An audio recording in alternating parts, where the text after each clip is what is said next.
দাদা পীর কেবলা রহমাতুল্লাহ কলিজার টুকরা মুফতি আজম বাংলা আসামের হাজি হযরত মেজলা হুজুর পীর কেবলা রহমাতুল্লাহ আলাইহি ফরিদপুর এক মুরিদান ধনী বড় ব্যবসায়ী মানুষ। ও মেজলা হুজুর কেবলাকে মুরিদ দাওয়াত করেছে, মেজলা হুজুরগুলো আসবেন। এখন তো সে সম্মান আর করে না। একটা আলেম মাওলানা বাড়িতে কোনো অনুষ্ঠান মিলাদ হলে আল্লাহর ওলিরা পীরেরা আসবে, বাড়িওয়ালারা গ্রামবাসীরা কত আনন্দ, ঈদ পড়ে যেত। পুকুরে মাছ জালতে মাছ ধোয়া, বাঁধা মুরগি 3 দিন ধরে মুরগি বাঁধা জবাই করছে, হ্যাঁ 3 দিন বাঁধা পুকুরে মাছ ধর, বড় মাছটা ধর, বুঝলেন না? বাজারে যাবে, ভালো ভালো জিনিস খাবার, মিষ্টি, কত রকমের ফল কিনে নিয়ে এসছে। তো বেচারা ধনী মানুষ বাজারে গেছে, দেখ বড় মাছ, ওই মাছটা কিনে নিয়ে এসছে। আমার জীবনে একটা মাছ পেয়েছেন, এক মুড়িদান নিয়ে এসেছিল আমাকে খাওয়াবে বলে, আজ থেকে প্রায় 25-26 বছর আগে। তখনকার বাজারে মাছটা কিনেছিল 4000 টাকা দিয়ে, একটা মাছ 4000 টাকা নিয়ে এসে আমাকে দিয়েছে, শুধু খান। তো মেজো হুজুর কেউ গেছেন, তো বড় মাছ কিন্তু মেজো হুজুর কেউ খাওয়াবে, বড় মাছ, কাতলা মাছ, বড় কল্লা একটা থালে, পেটি বড় বড়টা দাকা, ওই থালে করে সেজিয়ে মেজো হুজুর পিগুলো দেখলে, দেখতে বাড়িওয়ালা দাঁড়িয়ে আছে, সে দেখছে বাড়িওয়ালা। মেজো হুজুর মাছের কল্লা চোখটায় হাত দিয়েছে, চোখটা একটু চুষে খাবে। মেজলা হুজুর বেশি খেতেন না, তো বেশি খেতেন না, চোখ সেই হাত দিয়ে বাড়িয়াতে বলছি, বাবা আমি খাবো না বাবা, এই তুলো বাবা, আমি খাবো না বাবা। না হুজুর, আপনি এসছেন, আমি সব করে আপনার মুরিদ, এই বড় মাছটা কে হুজুর একটু খান হুজুর, মনটা শান্তি হবে, আমার পীর খেয়েছে মনটা, হুজুর একটুখানি হাত দেন। খাবো না বাবা, খাবো না। তো মা সে বলছে আমাকে, ও পীরপুরার পীর আমাকে খাবেন না, আমাকে খাবেন না, আমি বাগদির পুকুরের মাছ।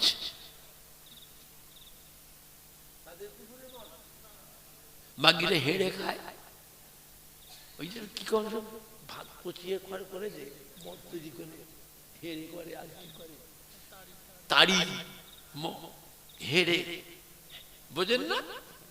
ওরা খায়, থালা বাসন করে ধোয় আর ওইগুলি পুকুরে ফেলে, মাছ খায়। বাগদির পুকুরে মাছ, কি বুঝলেন? আমার দাদা হুজুর পীর কেবলা রহমাতুল্লাহ আলাইহি পেটের অসুখ হয়ে গেল, শেষ বয়সে হজম শক্তি কমে গেল। কলকাতাতে ব্রিটিশ আমলে বড় ডাক্তার বিকে বোস, ব্রিটিশ আমলে, সেই জমানায় ওই ডাক্তারের ফি ছিল 500 টাকা ফি, যেখানে 1 টাকা বস্তা ধান, যে সময় 1 বস্তা ধান 100 টাকা, বুঝলে, 500 টাকা ফি। ডাক্তার সাহেব দাদা হুজুরের প্রেসক্রিপশন করে দিয়েছে, দাদা হুজুর ওষুধটা কিনে দিয়েছে, ঘরে রেখেছে। রাত্রি শুয়ে আছেন দাদা হুজুর, আল্লাহ রসুল এসে ডাকছেন। পরের দিন দাদা হুজুর ওষুধের শিশিটা নিয়ে বেরিয়ে এসেছেন, মসজিদে বসে আছেন। দাদা হুজুর ওই দরবারে বসেছে, বড় দরবারে বসে, বুঝলেন না? ডক্টর শহীদুল্লাহ সাহেব দাদা হুজুরকে এসছে দেখা করতে, দোয়া নিতে। দাদা হুজুর আল্লাহর ওলি, ফুলের বাগানের মতো দরবার সাজানো থাকতো, কত রকমের আলেম মাওলানা হাফেজ কারি ইমাম, কত আল্লাহওয়ালা আবেদ জাকির সালেহ, কত জেনারেলি শিক্ষিত বড় বড় সমস্ত অফিসার। দাদা হুজুর কি দোয়ার জন্য সব বসে থাকতেছে, ফুলের বাগানের মতো সাজানো থাকতো। দাদা হুজুর ওষুধের শীষ হাতে পেলে, ডাক্তার শহীদুল্লাহ সাহেব, বাবা দেখো তো ওই ওষুধটা কি ওষুধ? ডক্টর শহীদুল্লাহ সাহেব হাতে করে নিয়ে বলছে, হুজুর ওষুধটা খুব ভালো ওষুধ হুজুর, হুজুর আপনি খান, আপনার হজম শক্তি বাড়বে, শরীরের শক্তি বাড়বে, আপনি খেতে পারবেন দুটো হুজুর। দাদা হুজুর, বাবা ওষুধটা কি থেকে তৈরি দেখো তো, ওর ফর্মালিটিটা কি। যে কোনো ওষুধ আপনি কিনবেন তাতে কিন্তু লেখা থাকবে কি কি জিনিস দিয়ে ওষুধটা তৈরি হয়েছে, লেখা থাকবে। দেখো তো বাবু, ডক্টর শহীদুল্লাহ সাহেব বড় শিক্ষিত মানুষ, দেখে শুনে বলছে, হুজুর তেমন কিছু উল্লেখ নেই, তো এটা লেখা আছে কলিজার খুন থেকে তৈরি। কলিজার, মানুষের কলজে কি গরু ছাগলের কলজে কি কুকুরের কলজে কি হনুমান বাঁদরের কলজে, তা কিছু উল্লেখ নেই, এটা কলিজার খুন থেকে তৈরি। দাদা হুজুরের চেহারা লাল হয়ে গেছে, দাদা হুজুর কেঁদে ফেলেছে, ওষুধের শিশির মুখটা খুলে বাবা ডাক্তার সাহেব, ও বাবা ডক্টর শহীদুল্লাহ সাহেব, বাবা আল্লাহ পাক যাকে বাঁচায় সে এই রকমই বাঁচে গো, আল্লাহ পাক যাকে বাঁচান সে এই রকমই বাঁচে গো। গত রাত্রে শুয়ে আছি, আল্লাহ রসুল এসে আমাকে ডাকে, বাবা আবু বকর, ও বাবা আবু বকর আপনি ওষুধটা খাবেন না, আল্লাহ রসুল আমাকে মারা করছে, বাবা আবু বকর এই ওষুধটা খেলুনি, বাবা এই ওষুধটা খাবেন না। বাবা ডাক্তার সাহেব শহীদুল্লাহ সাহেব, আল্লাহ পাক যাকে বাঁচান সে এই রকমই বাঁচে গো। যে বাঁচতে চায়, হালাল হারাম জায়েজ না জায়েজ বাঁচতে চায়, তাকে বাঁচাই কে? কথা বলে না। যে বাঁচতে চায় তাকে বাঁচাই কে? চিন্তা করেছে? মেজলা হুজুর পীর কেবলা রহমাতুল ডানকুনিতে মাহফিল করছে, ডানকুনি গিয়ে দেখছে মাহফিলে যে তুমুল ঝগড়া হচ্ছে, সর্বনাশ। আল্লাহর ওলি আর জলসার দিকে গেলেন না, ওই পিছনের পাশে এক হাজি সাহেব ছিল, হাজি সাহেব বাড়িতে উঠে পড়লেন। মাইক অপারেটর কিরম জানতে পেরেছে, ও আস্তে করে এসে মেজ হুজুর কিলে পায়ে এসে গলায় গামছা দিয়ে মেজ হুজুর পায়ে গড় করছে, বাবা আমাকে বাঁচাও, ফুরফুরে পীর বাবা আমাকে বাঁচাও। মেজ হুজুর, কে বাবা তুমি, কে গো? না আমি মাইক অপারেটর, হিন্দু ছেলে, আমি হিন্দু ছেলে, গরিব মানুষ ধার দেনা করে দুটো জেনারেটর কিনেছি বাবা, আপনি ফুরফুরা শরীফের পীর বাবা আসছেন বলে আপনার মাহফিলে প্রথম নিয়ে এসেছি নতুন জেনারেটর দুটো। দুঃখের কথা হুজুর, একটা জেনারেটর চলছে আর একটা চলছে না। ছেলে মেয়ে যুবকদের কথা শুনে মিস্ত্রি নিয়ে এসে নতুন জেনারেটরটা খুলেছি, খুলে দেখি মেশিনারি পার্ট যন্ত্রপাতি সবই ঠিক আছে, ফিট করে স্টার্ট করছে, একবার ধপধাপ ধপধাপ করছে, ভুস করে বন্ধ হয়ে যাচ্ছে। গ্রামের যুবক কাল সকালে বলছে আমায় মারবে, ওরা আমাকে মারবে বাবা, আমি গরিব মানুষ, কোম্পানির জেনারেটর কিনেছি, এই জেনারেটর কাল সকালে যে ডিলারের কাছে ফেরত দিতে যায়, ফিরিয়ে কি আমাকে নতুন জেনারেটর আবার দেবে? কথা বলে না, কেন দেবে না? কোম্পানির একটা গ্যারান্টি থাকে না, থাকে না? খুললে পরে দেবে? আমি তো খুলে ফেলেছি, আমি তো খুলে ফেলেছি, আর পাল্টে দেবে না? খুললে খুলে ফেলেছি, আমি গরিব মানুষ, মরে যাবো বাবা, আমি মরে যাবো গরিব মানুষ। আবার যুবক গুরু বলছে তো কাল সকাল হোক ঠেকাবো। মেজলা হুজুর পীর কেবলা বললেন, বাবা থাকতে দূরে চুপ করো, কোথা বসিয়েছ? এই যে হুজুর, চলো আমায় নিয়ে চলো, আমি দেখবো তোর জেনারেটর কি হয়েছে, আমি দেখবো। আচ্ছা মেজ হুজুর কেবলা আসছে জেনারেটর দেখবেন। আচ্ছা মেজ হুজুর কেবল কি জেনারেটরের মিস্ত্রি? কথা বলে মেজ হুজুর কি দেখবে?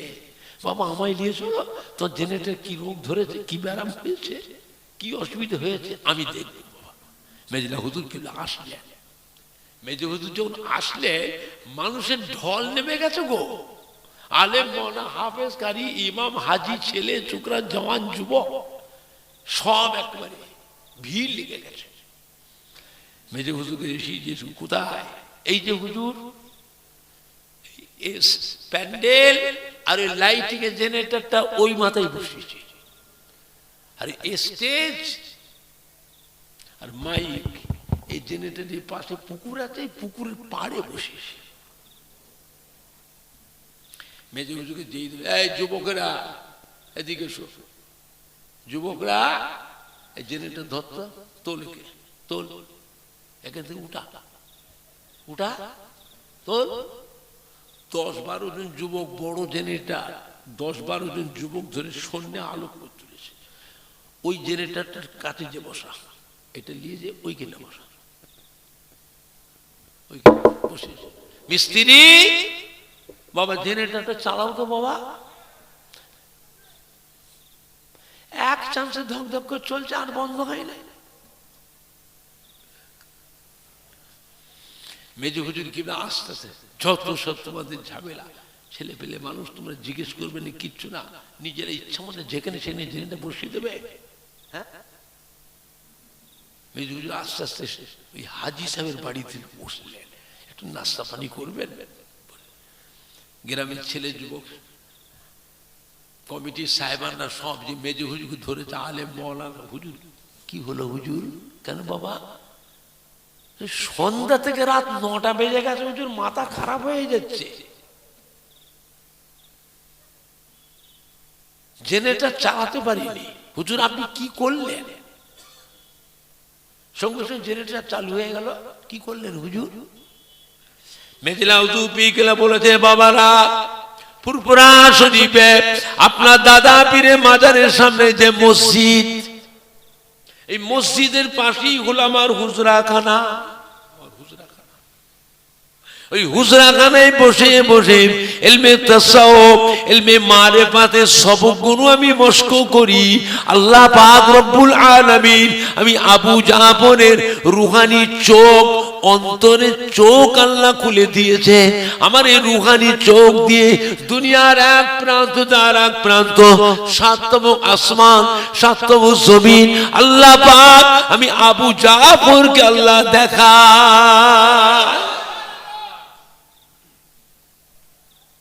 ও মামারা, ওই যে জেনারেটরটা বসিয়েছে পুকুরের পাড়ে, ওই জায়গায় একটা পুরাতন নামাজি মুসল্লি বান্দার কবর আছে।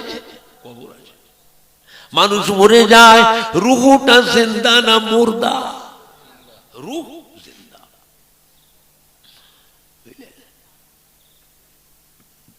রুহ জিন্দা, ধক ধক ধক ধক ধক ধক করে চলছে। নামাজি মুসল্লি বান্দার কবরে কষ্ট হচ্ছে। এই জন্য আল্লাহ পাক ওই জেনারেটরটাকে বন্ধ রেখে দিয়েছিলেন। আমি আবু জাফর আমার রুহানি চোখ দিয়ে যখন দেখতে পেলাম, জেনারেটরটা তুলে সরিয়ে বসালাম, আল্লাহ পাকের হুকুমে জেনারেটরটা চালু হয়ে গেল।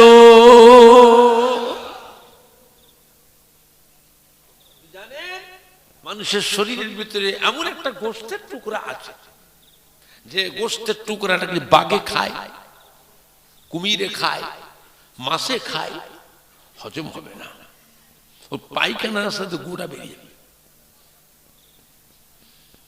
আগুনে সেদ্ধ করবে, সেদ্ধ হবে না, গলবে না। মাটিতে কাদায় পুঁতে রাখো, পচবেও না, গলবেও না। এমন একটা জিনিস মানুষের শরীরের মধ্যে আল্লাহ পাক সৃষ্টি করেছে না করে নাই?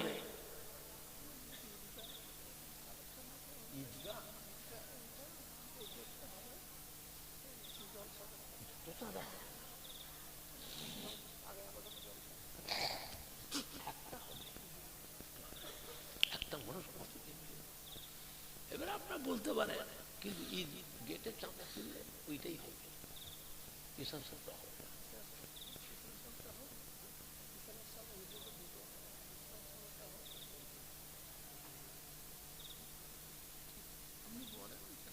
দেখেন বাবা, আমার ভাইজানরা, বাপজানেরা, যুবকেরা, আমাদের কলিজার টুকরা সন্তানেরা, আল্লাহ পাকের নিয়ামত। দাদা পীর কেবলার একটা গোলাপ ফুল গাছে আল্লাহ পাক 5টা ফুল দিয়েছিলেন। কটা ফুল? 5টা। এক একটা ফুলে আল্লাহ পাক এক এক রকমের খুশবু দিয়েছিলেন, যেটা কি ধরবেন তার কাছ থেকে নিয়ামত পাবে। দাদা পীর কেবলা রহমাতুল্লাহ আলাইহি আল্লাহ কি নিয়ামত করেছিলেন। হজ পাকে গেলেন দাদা হুজুর, 2200 হাজি একসাথে গেলেন, কলকাতা থেকে রেলগাড়ি রিজার্ভ করে, গোটা রেলগাড়ি রিজার্ভ করে বোম্বে। আর হাওড়া প্ল্যাটফর্মে লক্ষ লক্ষ মানুষের ভিড় হয়ে গেছে। হাজি সাহেবদের তো একটা সম্মান ছিল, মানুষ হজে গেলে গ্রামের মানুষরা হাজি সাহেবকে নিয়ে তুলতে যায়, তকবির দিয়ে নিয়ে যায়। আবার আসবার সময় হাজি সাহেবকে বাস রিজার্ভ করে সব ছেলেরা, যুবকরা, মুরব্বী, মুসলিম, আত্মীয়রা সব যায়। এখন তো এয়ারপোর্টে যায়, বুঝলেন না? যা তখনকার একটা আনন্দ আলাদা ছিল, হাজিদের সম্মান ছিল, মানুষ একটা হাজিদের উপর একটা মহব্বত ছিল। সে মহব্বত এখন আর নেই। সবাই নিয়ে যেত শিশি, একটু জমদার পানি, একটু জমদার পানি, হাইসে মক্কা শরীফের পানি, দুটো খেজুর দেয় মক্কা শরীফ। মানুষ আদর মহব্বত করে খেত না, খেত নি, কথা বলে না। হিন্দুরা পর্যন্ত আমার বাড়িতে যায়, একটু জমজমের পানি দেয়, আপনাদের মক্কা শরীফের পানি একটু দেন না, একটু দেন। এক ফুটা করে, 2 ফুট, 1 ফুটা করে পানি সে মিশিয়ে খাবে হিন্দুরা, এত সম্মান করে, বুঝলেন না?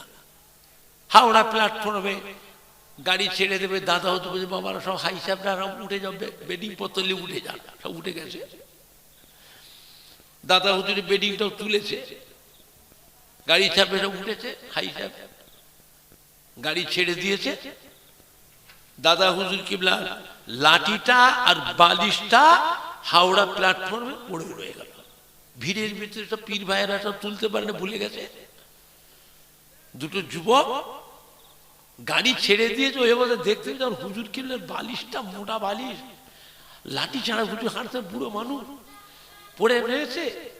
ওরা দুজন দুটো বগল দাবা করে চালু গাড়িতে রড ধরে উঠে পড়েছে।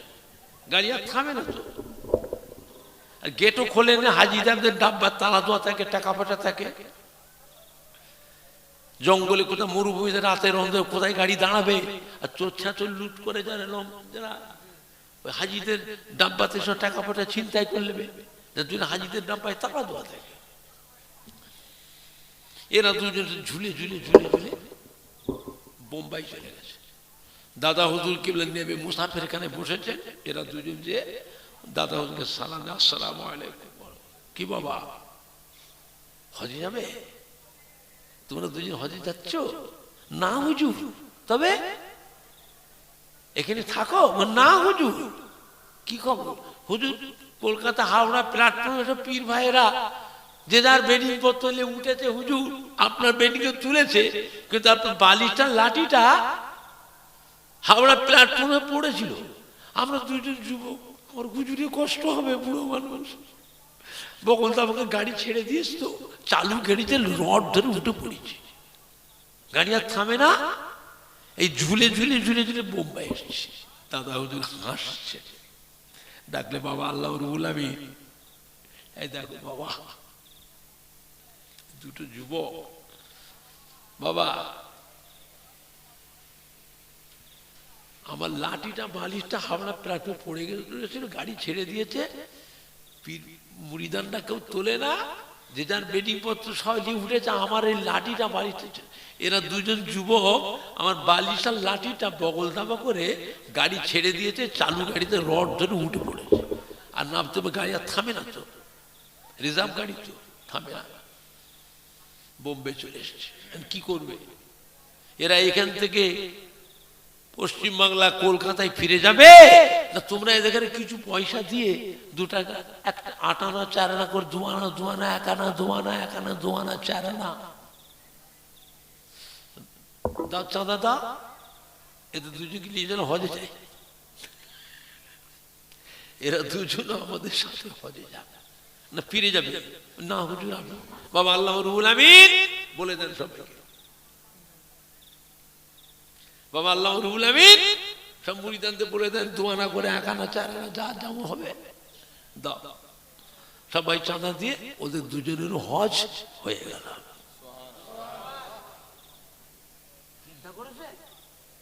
হাজিরা যখন হজে যায় অনেক বাড়ির ছেলেরা যুবরা কান্না রোল উঠে যায়, মনে হয় আমিও বেরিয়ে এর সাথে, কথা ঠিক বলছি না ভুল বলছি? এত মনটা খুশি হয় যে মনে হয় আমিও যাই এর সাথে চলে যাই।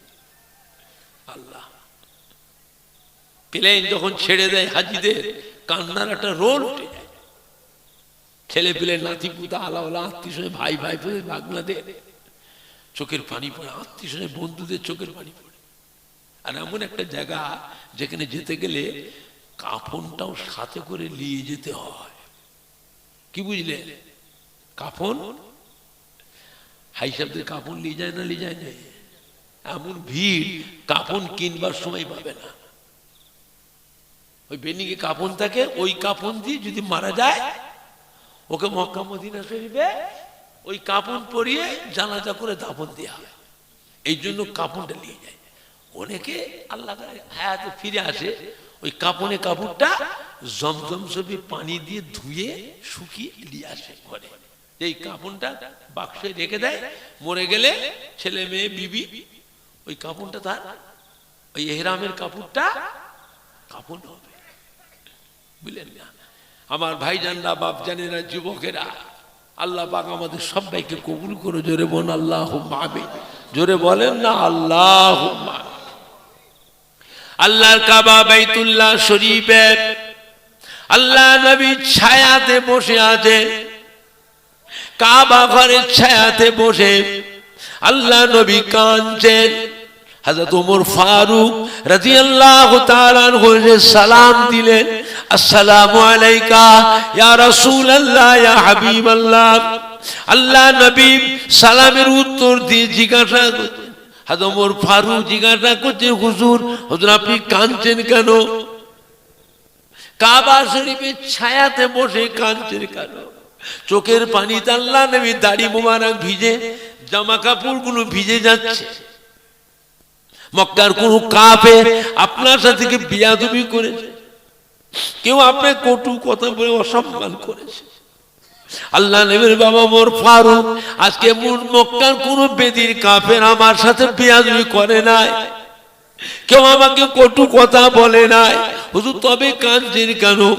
আল্লাহ নবীর বাবা ওমর ফারুক এই কিছুক্ষণ আগে হযরত জিবরাইল আমিন আলাইহিস সালাম এসেছিলেন, আমাকে সালাম দিয়ে কোরআন পাকের একটা বরকতপূর্ণ আয়াত, মোবারক আয়াত আমার কাছে অবতীর্ণ করে ওহী নিয়ে এসেছিলেন। ওহী নিয়ে আসলেন, قل يا عبادي الذين اسرفوا على انفسهم لا تقنطوا من رحمة الله إن الله يغفر الذنوب جميعا إنه هو الغفور الرحيم। وما प्यारा हबीब, وما प्यारा दोस्तों, আপনি বলে দিন আমার বান্দা বান্দীদিগকে, আপনার উম্মত উম্মতিদের শুনিয়ে দিন যারা নাকি গুনাহ করতে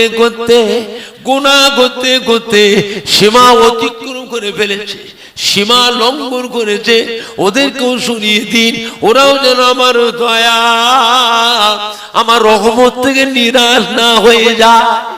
ওদেরকে বলুন ওরা আমার দয়া রহমতের আশা করে, নিঃসন্দেহ আমি আল্লাহ পাক তাদের আগের এবং পাশের, তাদের সামনের এবং পেছনের যত গুনাহ সমস্ত গুনাহকে আমি আল্লাহ পাক মাফ করনে ওয়ালা বড় গফুরুর রহিম হচ্ছি।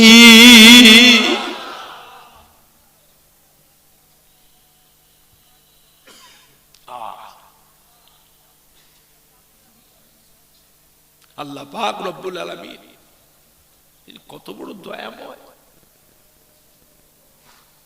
দুনিয়ার কেউ আছে, কোন মা কোন বাপ আছে ছেলে মায়ের সাথে বিয়াদবি করে, মাকে অপমান করে, বউ মায়ের সামনে মাকে বেইজ্জতি করে, ছোট বড় কথা বউয়ের সামনে মায়ের মাথাটা হ্যাট করে দিল, বউয়ের কান ভাঙানি শুনে এক একটা বউ আছে ও একা খাবে, ও শ্বশুর শাশুড়িকে ভাত দেবে না, এমন এক একটা বাড়ির মেয়ে আছে না। না, কুটুম করতে গেলে দেখে শুনে কুটুম করতে হয়, বুঝলেন না? বাপকে তুচ্ছ তাচ্ছিল্য করে গালি দিয়েছে, যাতা করেছে, মা বাপ কি করে কিছু বলতে পারে না, চুপ লুকিয়ে লুকিয়ে কাঁদে। আমার সোনার মানিক বড় কষ্ট করে ছেলে মানুষ করে খেয়ে না খেয়ে উপোস থেকেছে, সন্তানকে খাইয়েছে। এক একটা ছেলে এমন আছে ঝুঁকিওয়ালা ছেলে, গোশ ছাড়া ভাত খাবে না, মাছ ছাড়া ডিম ছাড়া ভাত খাবে না, গরিব মা কোথায় পাবে? ঝুঁকিওয়ালা ছেলে আছে। আবার অনেক ছেলে এমন আছে ডাল ভাত সবজি দিয়ে পেট ভরে খায়, কিন্তু এক একটা ছেলে আছে কড়া, মাছ ছাড়া ভাত খাবে না, গোশ ছাড়া ডিম ছাড়া খাবে না। মা কি করবে? ও চেয়ে মেয়ে নিয়ে আসে, কোথায় নানি, কোথায় চাচি, কোথায় খালা, কোথায় বুবু, কোথায় ভাবি, কোথায় বেন, কোথায় বুবু, চেয়ে নিয়ে আসে, লুকিয়ে রেখে দেয়। সব ছেলেদের খাওয়া হয়ে গেল, ওই ছেলেটাকে ঘরে লুকিয়ে, ঘরের ভিতরে লুকিয়ে খাওয়া। অন্য ছেলেরা জানলা দিয়ে দরজা উকি মেরে দেখে, মা ওকে গোশ দিয়ে ভাত দিয়েছে, ওকে মাছ দিয়ে ডিম দিয়েছে, আমাদের ভাজি ডাল খেয়েছে। মারা করতে সব সব ওকে দুদিন খাই নে বাবা, দুটো খেতে দে, বাচ্চারা মরে যাবে বাবা, আমার ছেলেটা মরে যাবে বাবা না খেয়ে। ও খাবে আবার গো গো করে, একটু কিছু বলে টেনে ফেলে দেবে। এরকম ছেলে আছে না? না, কথা বলে না। এই ছেলেগুলো খুব ভাগ্যবান ছেলে, ছেলে চেনো না, খালি মারলে হবে, খালি গাল পারলে হবে, বদদোয়া করলে হবে। এই ছেলেগুলো খুব ভাগ্যবান ছিল, এই ছেলেগুলো খুব বড় হবে, খুব ভাগ্যবতী ছেলে, বুঝলে? ও খাবে আবার ওর ছেলে দেখছে গো গো করবে, একটু কিছু হলেই টান মেরে ছুঁড়ে ফেলে দেবে, ফেলে দেবে, বাসন ধরে ফেলে দেবে, খাবে না। আবার পড়ে পড়ে কাঁদবে, পড়ে পড়ে কাঁদবে। তুই কি করবে? মা তো মারবে, মারো না, বাপ তো মারবে, মারো, ও মরে যাবে, তো খাবে না, ও ভাজি খাবে না, ওর যাই গোশ চাই, ওর ডিম চাই, মাছ চাই, হয় ডিম নেই মাছ নেই গোশ দিতেই হবে, ও খাবে না। কি করবেন আপনি? বাপ মারবেন? মানেন না, মেরে খাওয়াবে, খাবে না, মরে যাবে তবু খাবে না। এক একটা এরকম ঝোঁকিওয়ালা ছেলে আছে না? না, কথা বলে না। বাবা ছেলের মা হয়েছো, বাপ হয়েছো, ছেলে চেনো না, মা যে হবে ঠিক দেখবে, চাচি, নানি, দাদি, খালা, ফুপু, বোন, ভাবি, বৌমা, বেন, ছেলে দিয়ে লুকিয়ে রেখে ওকে খাওয়াবে। ও কি খাওয়াবে? অন্য ছেলেগুলো ভাজি ডাল সবজি পেট ভরে খাবে, ওদের অসুবিধা। কিন্তু এইটা দুদিন না খেয়ে আছে, কি করবে? যে মা হবে ঠিক ঘুরে ঘুরে কারো বাড়ি থেকে, কারো না কারো বাড়ি থেকে চেয়ে গেছে,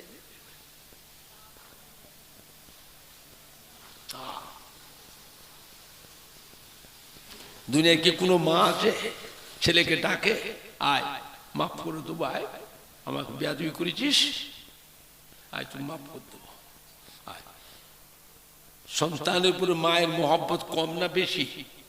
কথা বলেন না। এমনি মাফ করে দেয়? ও বলুক যে মা আমি বেয়াদবি করেছি, মা তোমার সব অসাধ্য করেছি, মা ছোট বড় কথা গাল দিয়েছি, মা মা আমায় মাফ করো, বলুক বলুক। আসলে তো মাফ করে দিতাম, আসে না কেন? বললি তো মাফ করে দিতাম, আসে না কেন? বাজে বন্ধু, অসৎ ছেলে, নোংরা বন্ধু, ফকর ফাজিল লম্পট, ওদের সাথে মিশেছে, এই বেয়াদবি শিখেছে। আমার আল্লাহ পাক এমন স্রষ্টা, এমন রব, আল্লাহ পাক বান্দাকে ডেকেছে, আয়, চুরি করেছিস আমার কাছে আয়, ডাকাতি করেছিস আমার কাছে আয়, ছিনতাই করেছিস আমার কাছে আয়, মদ খেয়েছিস আমার কাছে আয়, সুদ খেয়েছিস আমার কাছে আয়, জিনা করেছিস আমার কাছে আয়, আয় আয়। আল্লাহ ডেকেছে,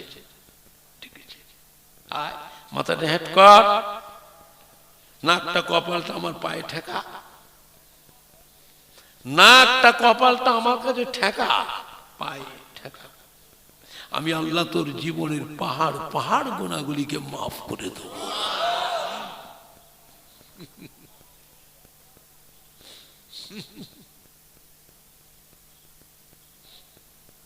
হযরত ওমর ফারুক, ইয়া রাসূলুল্লাহ, ইয়া হাবিবাল্লাহ, এটা তো উম্মতের খুশির খবর, উম্মতের খুশির খবর, আপনি কাঁদছেন কেন?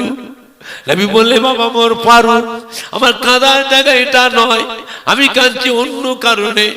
আল্লাহ রাব্বুল আলামিন আমাকে জানিয়ে দিলেন, ও আমার প্যারা হাবিব, ও আমার প্যারা বন্ধু দোস্ত, আপনার উম্মত উম্মতি, আমার বান্দা বান্দি, চুল পেকে গেছে, দাড়ি পেকে গেছে, এই দাড়ি পাকা চুল পাকা গুনাহগার উম্মতগুলোকে কিয়ামতের ময়দানে আসামির কাঠগড়ায় দাঁড় করাতে আমি আল্লাহ পাক আমাকে বড় লজ্জাবোধ মনে হয়।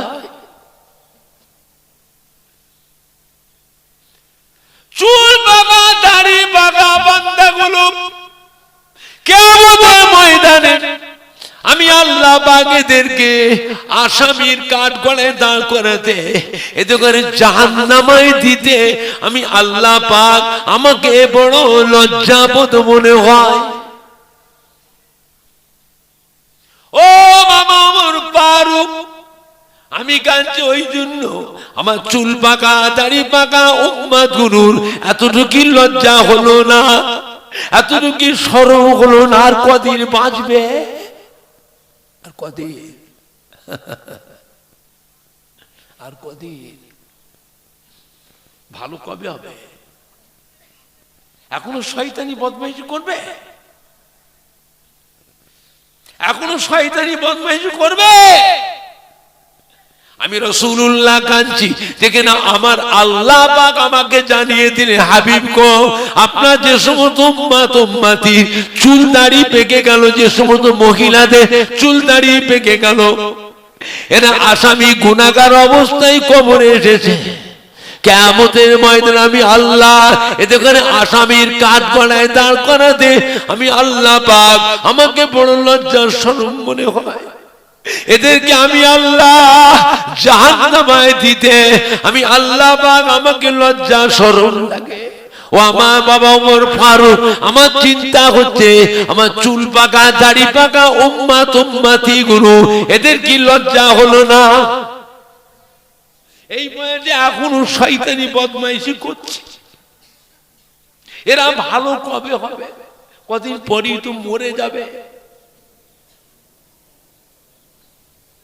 চিন্তা করেছেন? ইন্তেকালের শেষ টাইমটা রাসূলে পাক হাউ হাউ করে কাঁদছেন মওতের বিছানা। হযরত জিবরাইল আলাইহিস সালাম জিজ্ঞেস করছে, হুজুর কাঁদছেন কেন? কার জন্য কাঁদছেন? আপনার আদরে মেয়ে মা ফাতেমার জন্য কাঁদছেন? আল্লাহ রাসূল বলেন, না, ফাতেমার জন্য কাঁদিনি। আল ফাতেমা তো সাইয়্যিদাতুন নিসাই আহলিল জান্নাহ। ফাতেমাকে তো আল্লাহ পাক কিয়ামতের বিচারের পর কোটি কোটি কোটি কোটি মেয়ে ছেলেরা আল্লাহর বেহেশতে যাবে। আমার মা ফাতেমাকে আল্লাহ পাক কোটি কোটি কোটি কোটি বেহেশতি মহিলাদের জন্য সরদারিনী, বেহেশতের রানী, খাতুনে জান্নাত আল্লাহ করে দিয়েছেন, জোরে বলবেন না?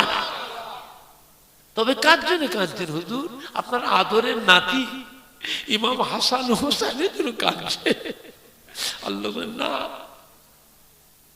আল্লাহ হাসান আল হুসাইন সৈয়দে শাবাবে আহলিল জান্নাহ, কিয়ামতের বিচারের পর কোটি কোটি কোটি কোটি নওজওয়ান যুবক উম্মতেরা আল্লাহর বেহেশতে যাবে। আল্লাহ পাক আমার দুই আদরের নওয়াসা, দুই নাতি ইমাম হাসান হুসাইনকে আল্লাহ পাক বেহেশতে কোটি কোটি কোটি কোটি নওজওয়ান উম্মতের সরদার আল্লাহ করে দিয়েছে, জোরে বলুন। তবে কেন কাঁদছেন হুজুর? উম্মতের জন্য।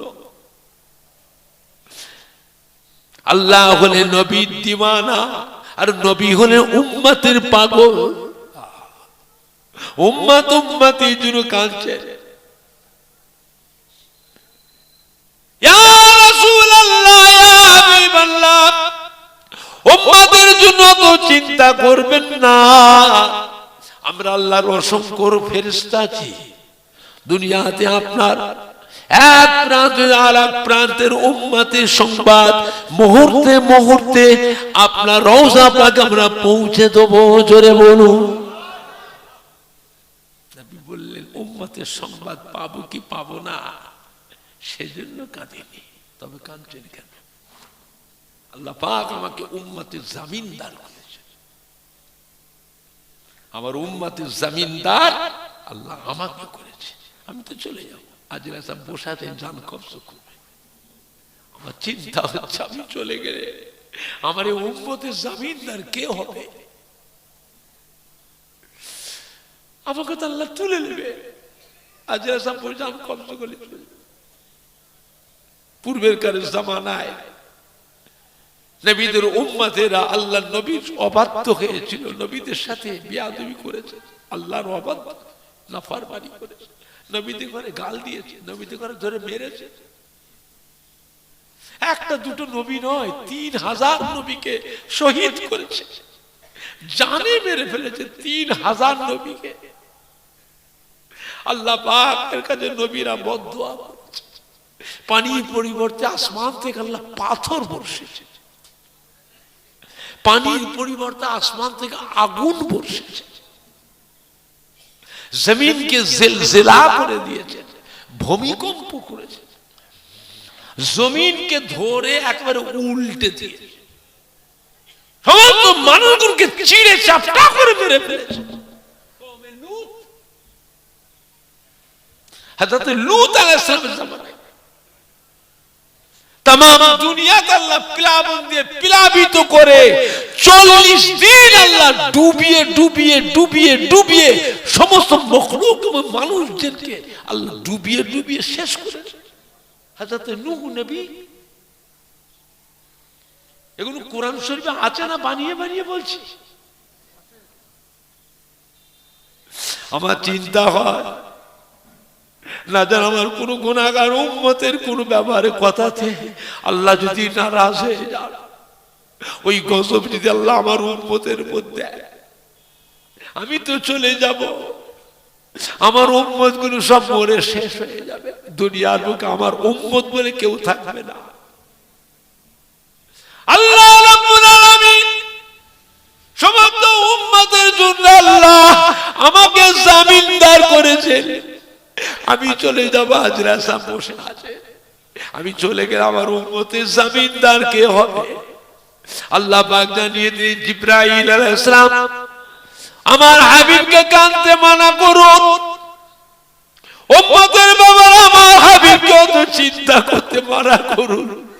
আমি রব্বুল আলামিন আল্লাহ পাক এখন থেকে আমার হাবিবের উম্মতের জন্য আমি স্বয়ং আল্লাহ নিজে জামিনদার হয়ে গেলাম।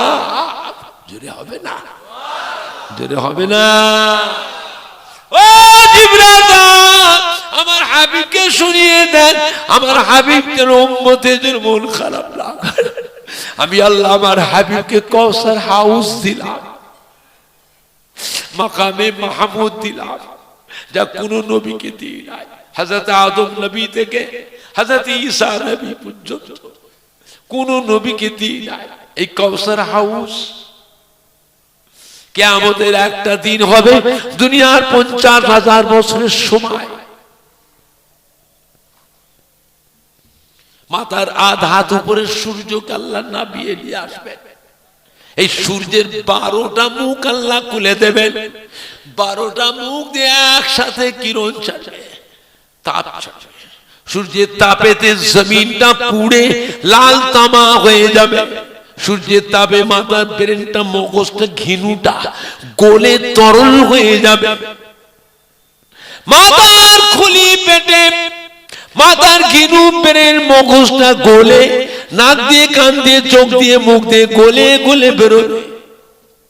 কি মেয়ে ছেলে, কি বেটা ছেলে, মাথাতে পা পর্যন্ত কোনো বস্ত্র দিয়ে ঢাকা থাকবে না।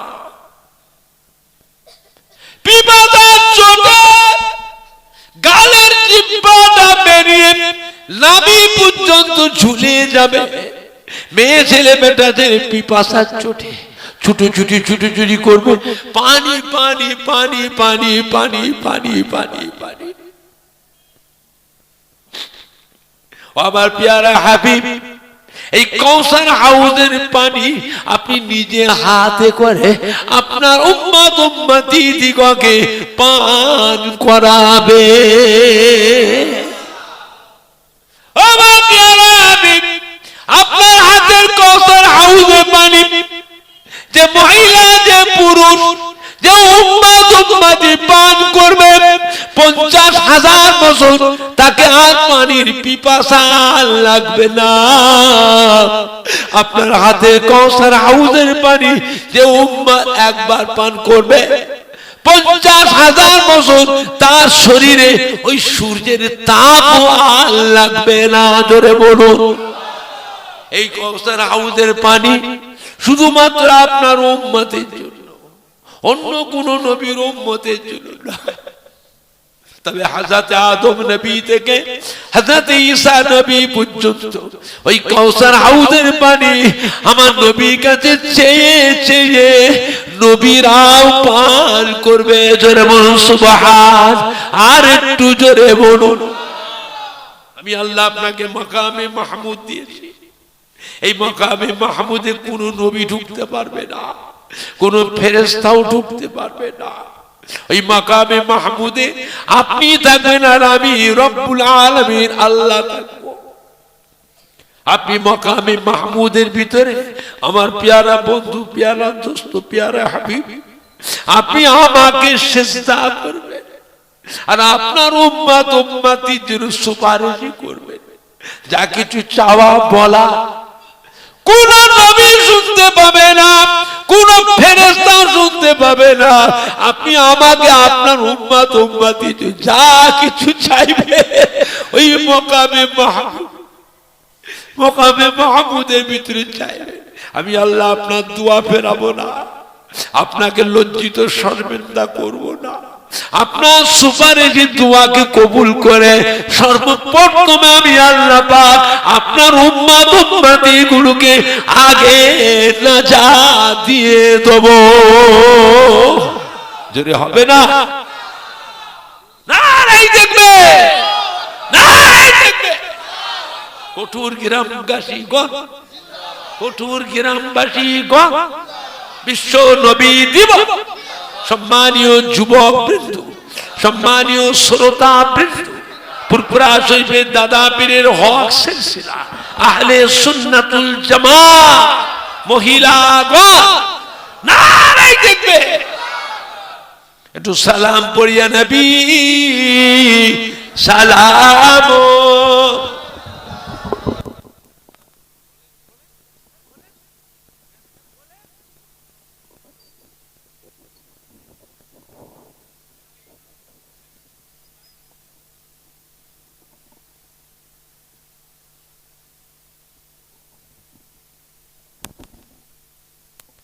বাবা নামাজের মতো কাতার দেন, তাবারুক দেয়া হবে। ছেলেরা ভিতর ঢুকে এসো। বাবা পশ্চিম কোন দিকে? পশ্চিম দিকে মুখ করে সবাই, কাবা শরীফের দিকে মুখ করে দাঁড়ান। পায়ে পায়ে মিলিয়ে নেন, এক হাত ফাঁক দিয়ে দিয়ে কাতার দেন। ভলেন্টিয়াররা তাবারুক নিয়ে চলে আসে, আমাদের স্বেচ্ছাসেবক, আমাদের কলিজার টুকরার সন্তানেরা। বাবা এটা রঘু বীরপুর ঈদগাহ ময়দান কমিটি, হ্যাঁ বাবা সবাই চলে আসে, যারা বাইরে আছে সব ভিতর ঢুকে আসে, মেয়েরা যারা ছড়িয়ে ছিটিয়ে আছে সব মেয়েরা যেখানে বসার জায়গা সেইখানে বসে। আপনি অত ফাঁক করছেন কেন? লোক জায়গা পাবে না তো। এই ভেতরে এসো, বারবার তাবারুক দেওয়া হবে না তো, একবারই দেওয়া হবে। চলে আসেন। ভলেন্টিয়াররা তাবারুক বলি আমার সামনে নিয়ে জড়ো করে, আমি একটু দেখি চোখে, এইখানে নিয়ে আমি যখন বলবো তখন দেবে। কেউ দুটো নেবেন, দুবার করে নেবেন না, একবারই নেবেন। আর যারা বাইরে আছে, বাইরে তাবারুক দেওয়া সম্ভব নয়, ভেতরে চলে আসে, ভেতরে আসে, লাইনে লাইনে দাঁড়ান নামাজের মতো। এই পাটটা ফাঁকা আছে, সরে আসে, একটু কাছাকাছি আসে। এদিকটা ফাঁকার পড়ে আছে কেন? এই সরে সামনে এখন আগে পূরণ করো। কচিরা, বাচ্চারা, যুবকরা পায়ের দিকে দেখো না, পা এগিয়ে গেছে কার পিছিয়ে গেছে, সমান করো, পায়ে পায়ে মিলিয়ে লাও না, ও সমান করো। আরে বহু সাইডের লোকগুলোকে ঠিক করে লাও। এই কি করছো? এ কি করছো? এত জায়গা থাকতে এরকম করছো কেন? পেছন থেকে উঠে আসে, সামনে কাতারের ফাঁকটা পূরণ করে। মোহাম্মতের সঙ্গে নবীর উপর সালাম পড়িয়া, নবী সালাম আলাইকা ইয়া রাসূল, সালাম আলাইকা।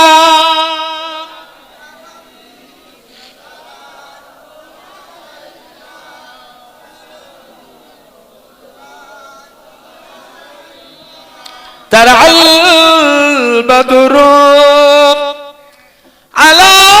علينا من سنيات البداع وجب شكر علينا مدى لله داعي سلام عليك يا رسول, سلام عليك. জোরে জোরে পড়ে না, মোহাম্মত, খুব মোহাম্মতে। আপে সুলতানে মদিনা محبت وحی و سکینہ, نور سے معبود رسینا, مشک سے بہتر پسینہ. نبی سلام আলাইকা. এদিকে খালি আছে, ওইগুলো ডাকেন না, এদিকে ডেকেলেন না, কাছে যে এদিকে খালি আছে, এখানে খালি আছে, এই ডাকো ডাকো, এই দিকটা খালি আছে। পড়িল আল্লাহ আর বাণী, পড়লো দুঃখে রজনী, হইল জগৎ নুরানী, আমিনার নয়নের মনি. নবী সালাম আলাইকা ইয়া রাসূল সালাম আলাইকা।